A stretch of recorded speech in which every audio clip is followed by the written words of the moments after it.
नमस्कार, मैं हूं जितेंद्र दीक्षित। 1986 बैच के आईपीएस अधिकारी संजय पांडे का पुलिसिया करियर काफी उतार चढ़ाव भरा रहा है। मुंबई पुलिस में रहते हुए इन्होंने कई अलग अलग पदों पर काम किया। जब मुंबई में दंगे हो रहे थे तो उस दौरान ये धारावी इलाके के डीसीपी हुआ करते थे और जिस तरह से इन्होंने वहां पर सांप्रदायिक हिंसा पर काबू पाया था उसकी काफी चर्चा हुई थी। इसके बाद जब मुंबई पुलिस की इकोनॉमिक ऑफेंसेस विंग में इनका तबादला हुआ तो वहां पर भी ये चर्चित हुए जब इन्होंने चमड़े घोटाले का इन्वेस्टिगेशन किया था। जहां पर भी संजय पांडे की पोस्टिंग हुई वहां पर कुछ ना कुछ इन्होंने ऐसा किया जो हमेशा चर्चा का विषय रहा। लेकिन इस बीच इन्होंने पुलिस सेवा से अपना इस्तीफा भी दे दिया था और कुछ वक्त तक ये पुलिस महकमे से बाहर भी थे। लेकिन फिर उसके बाद वापस पुलिस विभाग में इनकी वापसी होती है और फिर आगे चलकर ये महाराष्ट्र के डीजीपी बनते हैं, मुंबई के पूर्व पुलिस कमिश्नर बनते हैं। लेकिन अब रिटायरमेंट के बाद संजय पांडे जी ने एक नई पारी खेलने का फैसला किया है और ये पारी राजनीति की है। संजय पांडे जी इस वक्त हमारे साथ बातचीत के लिए मौजूद हैं। संजय जी, एनडीटीवी में आपका स्वागत है। धन्यवाद। सबसे पहले तो मेरा सवाल ये है कि खाकी छोड़ने के बाद आप खादी का रास्ता क्यों अख्तियार कर रहे हैं? क्या सोचकर अब आप राजनीति में आ रहे हैं? देखिए, ये विचार बहुत पहले का है और ये विचार आपको मैं इसको समझाने की कोशिश करता हूँ। जब आप एक जो भी पुलिस कर्मी है, आईएएस है, ये एक सरकारी कर्मचारी कहा जाता है, गवर्नमेंट सर्वेंट कहते हैं। तो हर सर्वेंट, और उसमें मैं भी शामिल हूँ, उसकी इच्छा ये होती है कि जो अगर मौका लगे तो मैं क्यों ना गवर्नमेंट बनूँ, क्यों ना मैं शासन में प्रवेश कर सकूँ।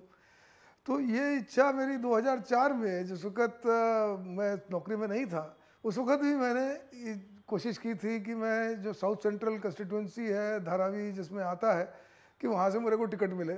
बहुत प्रयत्न करने के बाद मुझे शायद मैं उसमें सफल नहीं हो सका, तो फिर मैंने वो इरादा जारी रखा और 2009 में दोबारा, आपको पता नहीं होगा, मायावती जी ने जो हमको वहाँ से बसपा ने टिकट दिया, लेकिन मैं उसमें लड़ा नहीं क्योंकि मुझे जीतने की आकांक्षा बहुत कम चांसेस थे जी। और उसके बाद 2014 में भी किसी लोगों ने, कुछ लोगों, मैं नौकरी में था।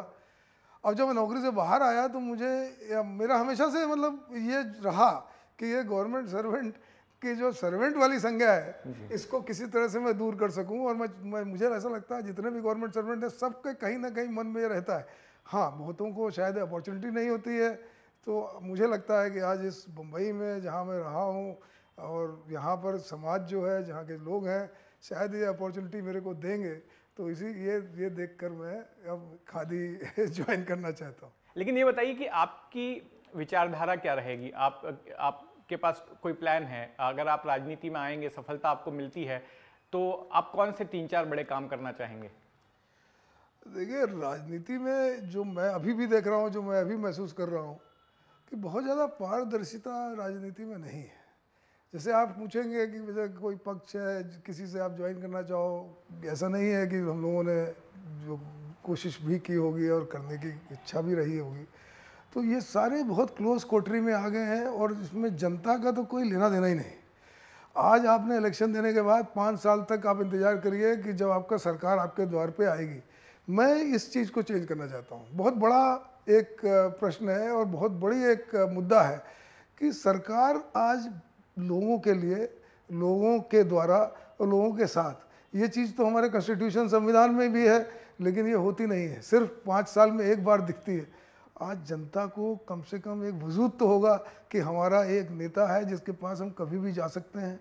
आपने पुलिस महकमे में देखा होगा, मैंने पुलिस में अपना नंबर दिया हुआ था और बॉम्बे सिटी में बहुत से सिटीजन्स मेरे को डायरेक्टली संपर्क करते थे। मैं वही प्रथा चालू रखूँगा। हमारे जितने भी हमारे यहाँ के नागरिक हैं वो हमको डायरेक्ट संपर्क कर सकते हैं। मेरे से मिलने के लिए कोई अपॉइंटमेंट की ज़रूरत नहीं है। मैं अपने फ़ोन खुद, पुलिस कमिश्नर था, डीजी था, तो करता था। क्या ये नागरिकों का कोई हक नहीं है कि वो कहें कि नहीं साहब, हमारे घर के बाजू में आप मेट्रो बना रहे हैं, हमें रात भर नींद नहीं आएगी? एक समय ऐसा था कि एक बहुत बड़ी अभिनेता और बहुत बड़ी गायिका थी जिनकी वजह से शायद एक जगह एक पुल बनाने, बिल्कुल आप लता मंगेशकर जी की बात कर रहे हैं मेरे ख्याल से, जो उनके घर के सामने से पेडर रोड फ्लाईओवर गुजरने वाला था और उन्होंने विरोध जताया था। उन्होंने विरोध जताया था, उनकी बात मानी गई और वहां नहीं बना। जबकि बहुत से ऐसे लोग हम आज मेरी कंस्टिट्यूएंसी तो छोड़िए पूरे मुंबई में है जिनको बहुत से ऐसे कंस्ट्रक्शन के की खिलाफत है, उसको कमर्शियल मानिए या रेजिडेंशियल मानिए, इसको कौन रोकेगा? आज इसको चेंज नहीं किया जाएगा क्या? क्या जनता को संवाद का मौका नहीं दिया जाएगा? आप जिस दौरान मुंबई पुलिस कमिश्नर थे या फिर डीजीपी थे, उस दौरान उद्धव ठाकरे महाराष्ट्र के मुख्यमंत्री थे, उनका कार्यकाल था, 2.5 साल तक वो मुख्यमंत्री रहे।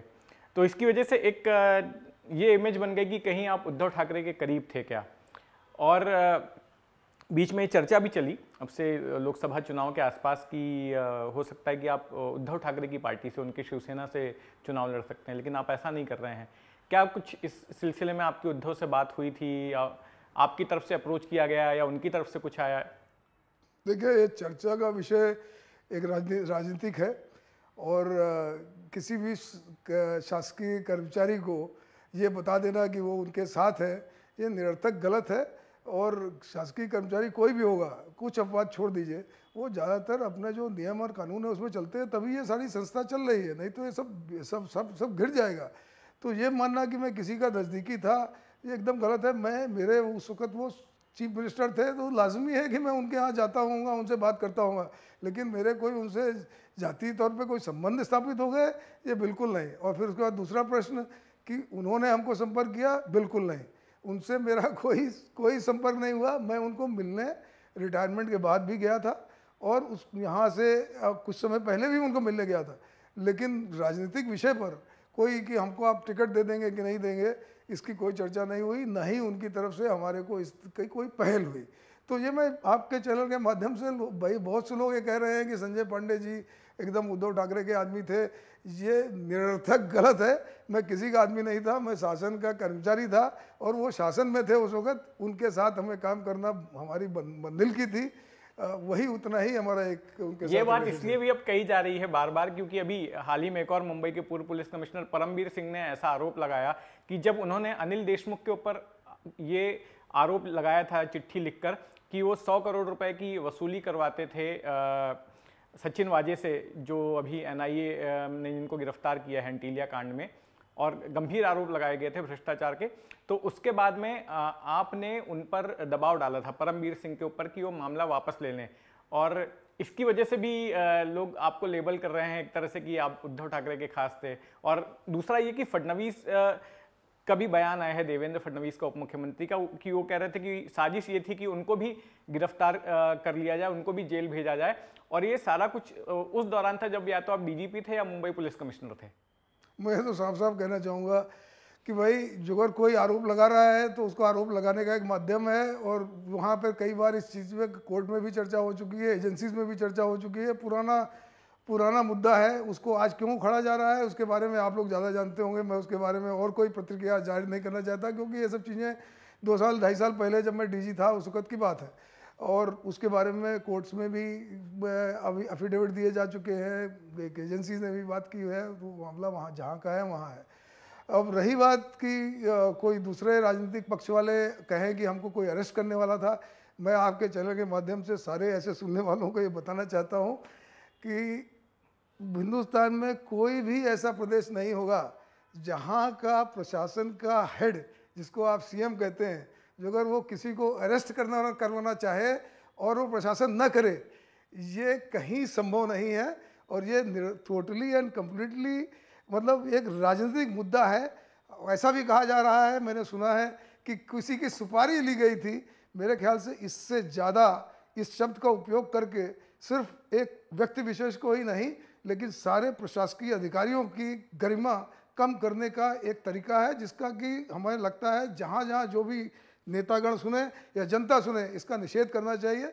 क्योंकि सुपारी साहब आपके अंदर काम करने वाले कर्मचारी को नहीं दी जाती, सुपारी किसी अनभिज्ञ आदमी को दी जाती है, जो अगर इतना भी आदमियों को, इतना भी उनको इसका ज्ञान और इसके बारे में गरिमा ये पता नहीं है, इसका क्या क्या महत्व है, तो साहब मैं तो यही कहूँगा कि भाई वो राजनीतिक खेल खेल रहे हैं। मैं किसी राजनीतिक से संबंध नहीं हूँ, आज मैं राजनीति में प्रवेश करना चाहता हूँ, लेकिन इस तरह के काम करने के लिए नहीं कि किसी को सुपारी देना हो, किसी से सुपारी लेना, ये काम शासकीय कर्मचारियों का नहीं है और न रहेगा और न ही कभी हुआ है। संजय जी, अब जब आप राजनीति में उतर रहे हैं तो ये बताइए कि कितने व्यापक तौर पे होगा अभी ये जो आप अकेले चुनाव लड़ रहे हैं या आप अपने अलावा और लोगों को भी चुनाव लड़वा रहे हैं? आप की स्ट्रैटेजी आगे की क्या होगी? क्या आप कोई राजनीतिक पार्टी गठित करने जा रहे हैं? वो कितनी बड़ी पार्टी होगी? क्या वो मुंबई तक ही सीमित होगी या राज्य स्तर की होगी या आप देशव्यापी पार्टी उसको बनाना चाहते हैं? ये मुझे समझना है कि कितनी सीटों पर आप अपने उम्मीदवार उतारेंगे? जहाँ तक आप एक राजनीतिक राजकीय पार्टी की बात कर रहे हैं, मैं उसका आपको बताना चाहूँगा कि हमारे यहाँ एक बहुत बड़ा समूह है राजकीय कर्मचारियों का जो रिटायर हो चुके हैं। उनका ये कहना है कि साहब जो हमारे जो विधायक हैं उनको हमारी समस्याओं के बारे तक ले जाने के लिए कोई भी ऐसा एक प्रतिनिधित्व नहीं है। आप देखिए, शिक्षक का अपना मतदार संघ होता है, ग्रेजुएट कंस्टिट्यूंसी का मतदार संघ है, कुछ नॉमिनेटेड लोग भी नॉमिनेट किए जाते हैं एमएलसी में, लेकिन पुलिस वाला या राजकीय कर्मचारियों का कोई, जेल अधिकारी समझ लीजिए या आप ये होमगार्ड समझिए, इनका प्रतिनिधित्व करने का शासन घटना में कोई भी उल्लेख नहीं है, कॉन्स्टिट्यूशन में उल्लेख नहीं है।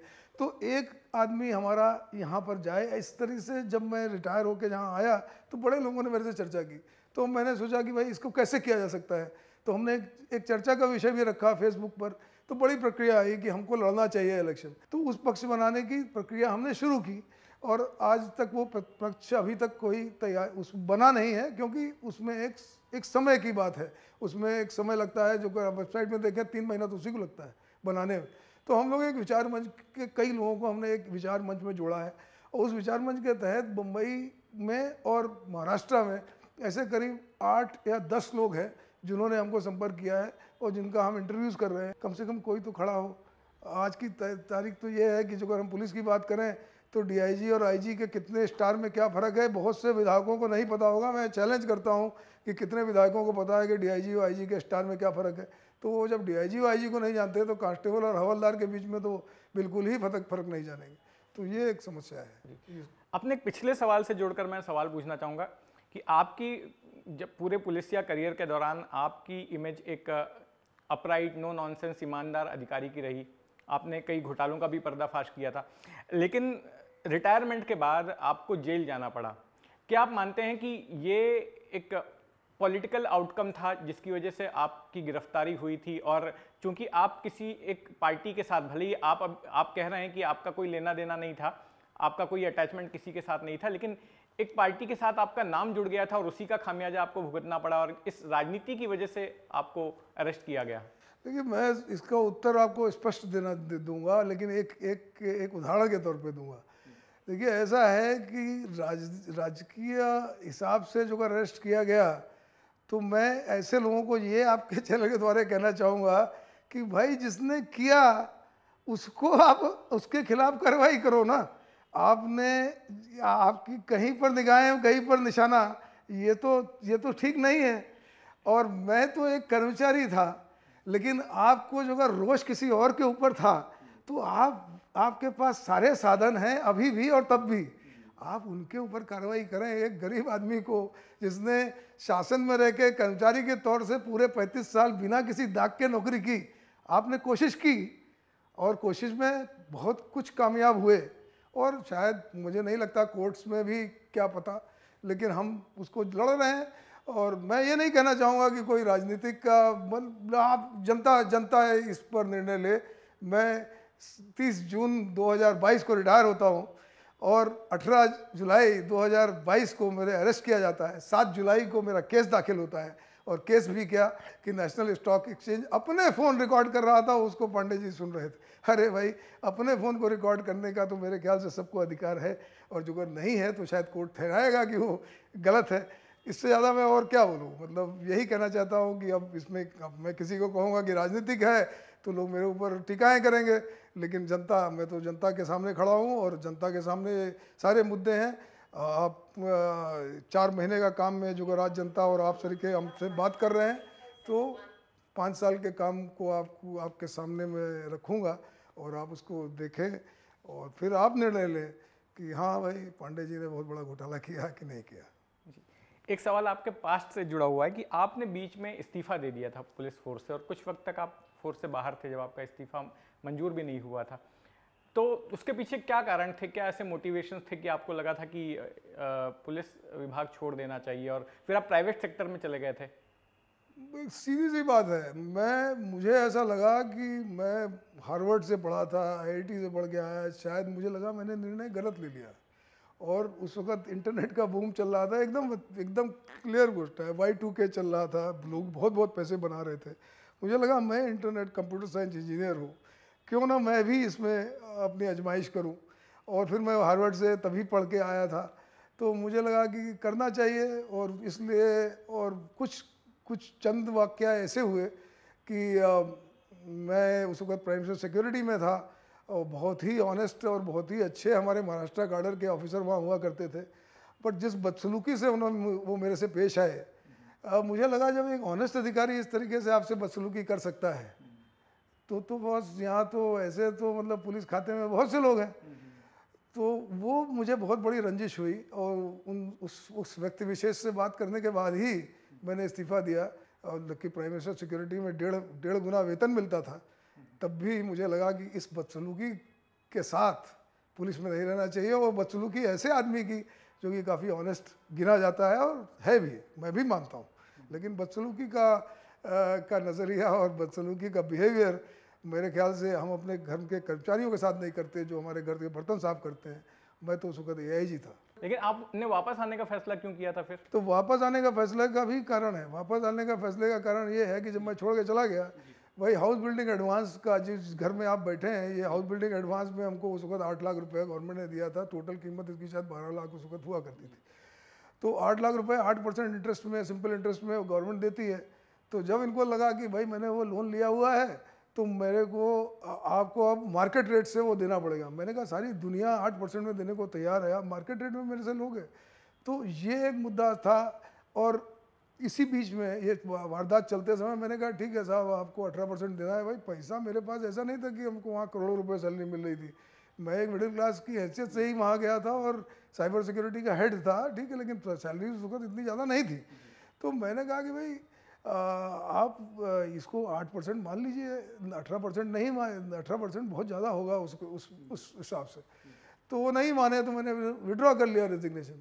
या विड्रॉ मैंने 2001 में ही कर लिया। तो सच पूछा जाए तो मैं कुल एक करीब 1.5 साल है, पौने 2 साल ही सरकार से बाहर। उसके बाद यहाँ पर रफ्तार तेज हो गई और उन्होंने उसको एक्सेप्ट कर लिया। अब कोर्ट में फिर मैंने कहा मैं कोर्ट में जाता हूँ, बिकॉज आप 18% भी लोगे, मेरा विड्रॉल रेजिग्नेशन भी आप नहीं मानोगे, तो फिर क्या होगा। तो मैं वो कोर्ट में गया तो कोर्ट ने 3 साल तक वो महकमा चला। 2005 में उन्होंने कहा नहीं ये गलत है, आपको लेना पड़ेगा। फिर उन्होंने 1 साल तक नहीं लिया। फिर उसके 1 साल के बाद जब मैं ज्वाइन हुआ तो मैंने कहा 2006 में 86, 20 साल हो गए, हमको अभी भी जाने दीजिए, वॉलंटरी रिटायरमेंट दे दीजिए, अब खत्म हुआ कहानी। नहीं साहब, इनको कैसे वॉलंटरी रिटायरमेंट दिया जाएगा, इनके खिलाफ इंक्वायरी करके हम शुरू करेंगे। खैर इंक्वायरी तो नहीं शुरू हुई, लेकिन उस वक्त बहुत जाने माने हमारे होम मिनिस्टर हुआ करते थे, लेकिन उनका सलूक मेरे साथ, मुझे पता नहीं मेरी बदनसीबी है कि अच्छे लोगों ने ही मेरे साथ गलत सलूक किया, तो उन्होंने भी बदसलूकी की। आपको विश्वास नहीं होगा, चैनल के माध्यम से सारे राजकीय कर्मचारियों को बताना, शासकीय कर्मचारियों को बताना चाहता हूँ कि साहब भारत की हिस्ट्री में मुझे 4 साल कंपलसरी वेटिंग में रखा गया, बिना किसी नौकरी के, बिना किसी ऑफिस के, बिना किसी टेबल के। मैं 4 साल रहा। उसके बाद में फिर हाई कोर्ट गया और फिर हाई कोर्ट ने फिर कहा कि ये क्या तरीका है, आप तो वॉलंटरी रिटायरमेंट एक्सेप्ट नहीं करने के बाद उसको आप नौकरी नहीं देते, उसका पैसा नहीं देते। उसी समय में ये सब हमने अपनी कंपनी बनाई, क्योंकि मैं रोड पे खड़ा होकर भिक्षा तो नहीं मांगता सर, कुछ पढ़ा लिखा आदमी हूँ। तो उसके बाद कोर्ट ने फिर कहा, कोर्ट ने तो महिला फाइट तक कहा, यहीं मरलापल्ले जस्टिस मरलापल्ले थे उन्होंने। उसके बाद इन्होंने मुझको वापस लिया। तो मैं फिर वापस लेने के बाद भी कुछ मेरे को ऐसे शांति से नहीं छोड़ा मतलब तो फिर भी चलते ही रही वारदातें। लेकिन वो ईश्वर को शायद कुछ चीज़ें मंजूर थी तो मैं DG बना और कमिश्नर बना। उसके बाद की वारदात जो है वो तो ईश्वर ने दी कि वो राक्षसी काम है। बिल्कुल संजय जी, हमसे इस बातचीत के लिए बहुत बहुत शुक्रिया। कैमरामैन राजेंद्र दयालकर के साथ जितेंद्र दीक्षित, NDTV, मुंबई।